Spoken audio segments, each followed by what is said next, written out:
wartawan itu kan profesi. Kemudian kalau yang dipanggil kan subjek hukum. Jadi sebenarnya siapapun yang dipanggil sebagai saksi di persidangan itu boleh-boleh aja.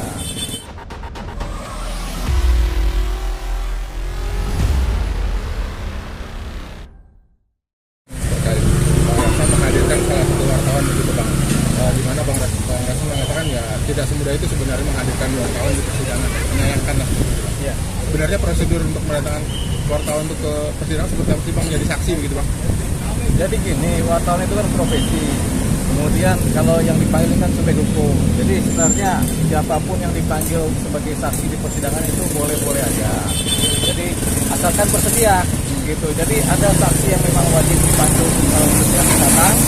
Kemudian ada saksi yang dipanggil datang boleh, nggak datang boleh juga gitu. Tergantung kepentingannya juga sama profesi juga gitu kan. Jadi kalau si yang bersangkutan bersedia dipanggil ya nggak ada persoalan. Jadi dan siapapun yang dipanggil sebagai saksi nggak ada persoalan. Tapi artinya boleh punya hak untuk menolak juga Bang?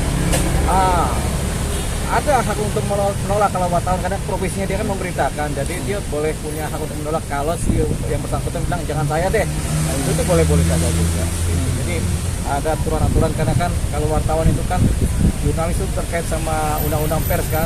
Jadi tentunya dia punya hak untuk tapi kalau dia bersedia nggak ada persoalan. Gitu.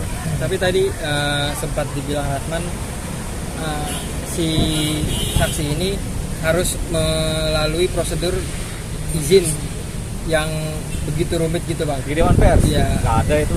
Harus lewat Pemret dulu, terus ke Dewan Pers. Nggak ada. Yang penting gini, ketika yang bersangkutan setuju untuk menjadi saksi itu nggak ada persoalan. Gitu. Yang agak rumit itu kalau notaris, karena terkait dengan catatan-catatan hukum kan, itu yang agak rumit sehingga harus ada izin dari catatan notaris. Karena itu terkait profesi yang sangat hati-hati berdasarkan perintah negara kan. Kalau wartawan itu sama kayak profesi guru, sama kayak profesi wartawan juga, dan itu tuh nggak ada persoalan. Yang penting yang bersangkutan bersedia itu nggak ada persoalan. Jadi nggak perlu harus izin Dewan Pers, karena di Indonesia ini ada banyak sekali organisasi pers, gitu, jadi nggak perlu izin.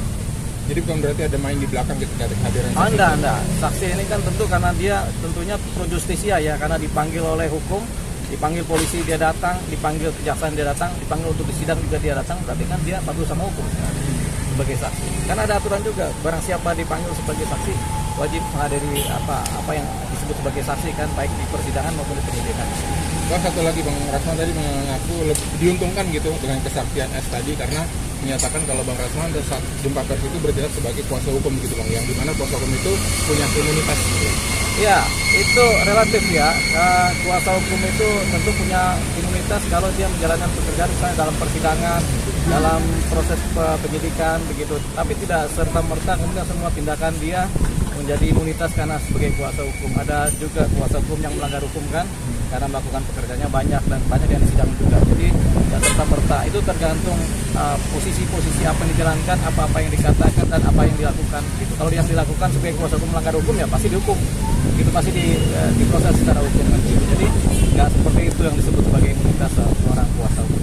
Gitu. Nah, mengenai pertimbangan hasil di sidang bagaimana atau menguntungkan atau merugikan itu yang tahu hakim sebenarnya, yang tahu hakim dan majelis hakim lah yang tahu menguntungkan atau merugikan, karena yang nimbang-nimbang itu hakim gitu. Jadi kita nggak bisa bilang menguntungkan, tidak bisa bilang merugikan juga, yang tahu hakim. Siap. Bang, tadi kata Bang Rasman saksi itu melampaui kewenangannya gitu Bang. Itu maksudnya gimana sih Bang? Saksi itu kan menyatakan apa yang terjadi, fakta yang terjadi. Jadi nggak ada melampaui kewenangannya. Saksi ya saksi gitu. Saksi itu nggak pernah cerita mengenai melampaui kewenangan sebagai saksi atau apa, nggak ada. Jadi saksi itu yang penting menyatakan apa yang disampaikan berdasarkan fakta-fakta yang dialami, itulah saksi.